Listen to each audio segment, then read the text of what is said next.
बिल्कुल। अब ये सारे पॉइंट्स को लेकर मैं विनोद अब आपके पास आ रही हूं कि बीजेपी को क्या लगता है, ये सारे पॉइंट्स जो अभी शैलेश जी ने कहे, अंतिम क्वेश्चन है आपसे और फिर स्वर्णिम के पास आऊंगी कि बीजेपी को क्या लगता है कि जो बात अभी शैलेश जी कह रहे थे कि उनको महारत हासिल है कि किसी भी नैरेटिव को वो अपने फेवर में कर लेते हैं, आखिर कब तक चलेगी बीजेपी? कभी ना कभी तो इसका पर्दाफाश होगा। और आपको कब लगता है कि बेनकाब कब होगी? लोगों को लगता है ऑलरेडी बात होने लगी है कि बीजेपी हो रही है बेनकाब, लेकिन जनता की नजरों में कब बीजेपी बेनकाब होगी? देखिए, इसमें दो बातें हैं। एक तो ये कि मुझे लगता है कि ये बेनकाब वाला बात थोड़ी सी ठीक नहीं है। जनता को जिस दिन लगेगा कि ये सरकार के हिसाब से काम नहीं कर रही है, सरकार जनता के साथ, देखिए आप जैसे ही किसी गॉयबल का नाम लेते हैं वैसे ही आप जनता के प्रूडेंस को क्वेश्चन करते हैं। मुश्किल ये है ना कि हम खुद, मैं अपने आप को भी कह रहा हूँ, शैलेश जी को भी कह रहा हूँ, खैर चतुर्वेदी जी तो पार्टी के सदस्य हैं, सबको, हम एक पर्टिकुलर नजरिए से देखते हैं। उस नजरिए को दोष नहीं देना चाहिए। जैसे शैलेश जी ने एक बहुत अच्छी बात कही कि राहुल जी को नरेंद्र मोदी से सीखना चाहिए कि प्रेस से कैसे हैंडल करें। बेहतर यह है कि ना बोलें। नरेंद्र मोदी से सीखने की जरूरत नहीं है, उनको अपनी मदर से सीखना चाहिए। जब तक वो कांग्रेस की अध्यक्ष थी, मुझे शैलेश जी बता दे कि एक प्रेस कॉन्फ्रेंस उन्होंने किया हो, मुझे तो नहीं ध्यान है। तो नरेंद्र मोदी के पास काहे को जाएंगे? और ये हम, जैसे ये मैं कह रहा हूं, मुझे ये ध्यान आया, शैलेश जी को प्रधानमंत्री का ध्यान आया, तो शैलेश जी ने प्रधानमंत्री की बात कह दी और मैंने सोनिया गांधी। तो हम सबका एक नजरिया है, हम अपने नजरिए से बात करेंगे। वो सबका कलर्ड होता है, उसको स्वीकार करना चाहिए। जो नहीं स्वीकार करता है वो अपने आप को धोखा देता है। तो ये बहुत स्पष्ट सी बात है। और जिस दिन बीजेपी को बहुत कॉन्फिडेंस था, उनका एक यात्रा थी, उनका वो था जब वाजपेयी जी प्रधानमंत्री थे कि वो एक नारा दिया था उन लोगों ने कि वो चुनाव जीत करके आ रहे हैं, और वो हार गए जी। शाइनिंग इंडिया, शाइनिंग इंडिया का नारा दिया था। ऐसा नहीं था कि वहां पर कुछ काम नहीं हुआ था। जो दिखने वाले काम थे, स्पेशली वो इंफ्रास्ट्रक्चर को लेकर के, वो उस समय हुए थे। लेकिन हारे क्यों?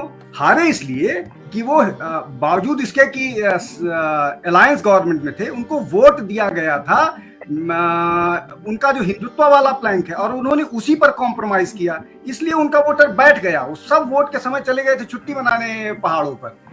अब की बीजेपी वैसा नहीं कर रही है। अब की बीजेपी अपने कोर वोटर्स को सहला रही है, पुचकार रही है, समझा रही है। तो वो अपने वोटर्स के साथ और अपनी स्ट्रैटेजी के साथ they are bang on target.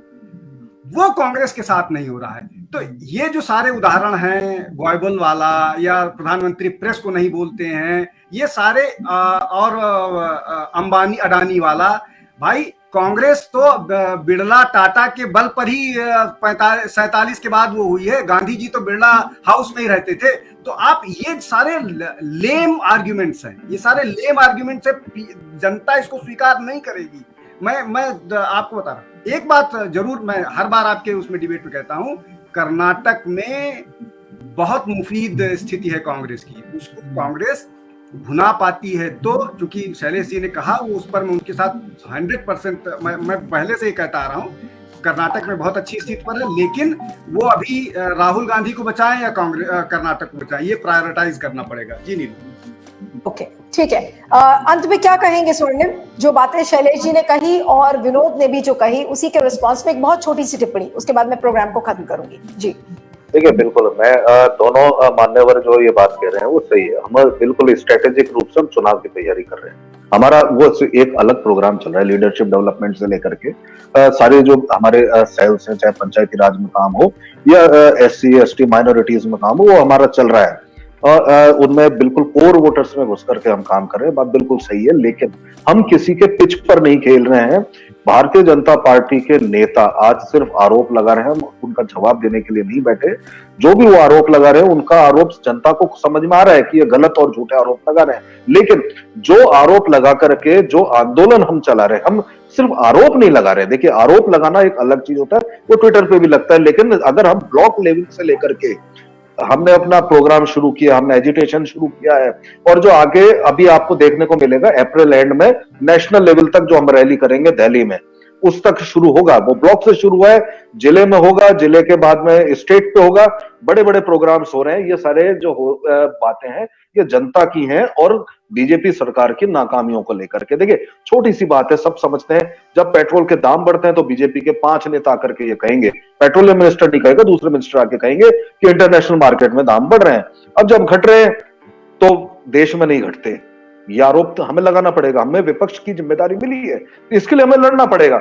वो हम लड़ रहे हैं और जनता को समझ में आ रहा है। अगर जनता को हमने ये दिखाया कि नरेंद्र मोदी जी की सरकार 1300 रुपए में सिलेंडर दे रही है और गरीबों को उज्ज्वला योजना के तहत या बीपीएल के जो लाभार्थी बीपीएल श्रेणी में जो आते हैं उनको अगर राजस्थान की गवर्नमेंट 500 रुपए में सिलेंडर दे रही है, ये डिफरेंस हम दिखा रहे हैं। ये डिफरेंस ओपीएस हम दे सकते हैं और बीजेपी क्यों नहीं दे सकती, ये हमने दिखाया। हिमाचल में भी इसका असर हुआ, कर्नाटक में भी देखने को मिलेगा।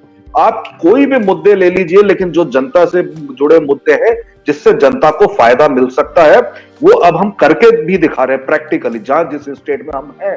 तो ये डिफरेंस लोगों के बीच जाएगा, उसके आधार पर हम बात करेंगे, जनता को हम अपने साथ लेंगे। क्योंकि कोर इश्यूज क्या है, सबसे बड़ी तो रोटी कपड़ा मकान, जहां चोट बीजेपी ने की है उसको दूर करना, उसकी समस्याओं से निजात दिलाने का काम भी हम कर रहे हैं, ये काम भी कर रहे हैं हम। तो सारे इश्यूज हैं, इन सब चीजों को लेकर के हम जनता के बीच। ठीक है, आप स्वर्णिम कह रहे हैं कि आप लोगों तक ये डिफरेंस को बताएंगे कि बीजेपी ने क्या किया और आप क्या कैसे कम्युनिकेट करेंगे, लेकिन क्या वो वाकई में लोगों तक कम्युनिकेट हो रहा है, ये भी एक बहुत बड़ा सवाल है। क्योंकि जो बीजेपी की आईटी सेल है, मीडिया का तंत्र है, बाकी जो मसल पावर है, कम्युनिकेशन स्ट्रैटेजी किसकी स्ट्रांग है, वो सारे सवाल हैं जो कि कांग्रेस के सामने उतने ही खड़े हैं जो कि बीजेपी को बार बार हम सवाल करते हैं कि उनकी आईटी सेल किस तरीके से एक फेक प्रोपेगेंडा का प्रचार करती है। वो सारे चुनौतियां हैं समय, और सबको पता चलेगा थोड़े दिनों में। सबसे पहला जो लिटमस टेस्ट है वो तो कर्नाटका का चुनाव है, तो देखना होगा कि कैसे चीजें पैन आउट करती हैं। Thank you so much Shailesh ji, Vinod ji और Swarnim, thank you so much for joining. इस वीडियो को ज्यादा से ज्यादा शेयर करिएगा, फीडबैक दीजिएगा और बने रहिएगा मेरे साथ Q5 नेटवर्क पर। Thank you.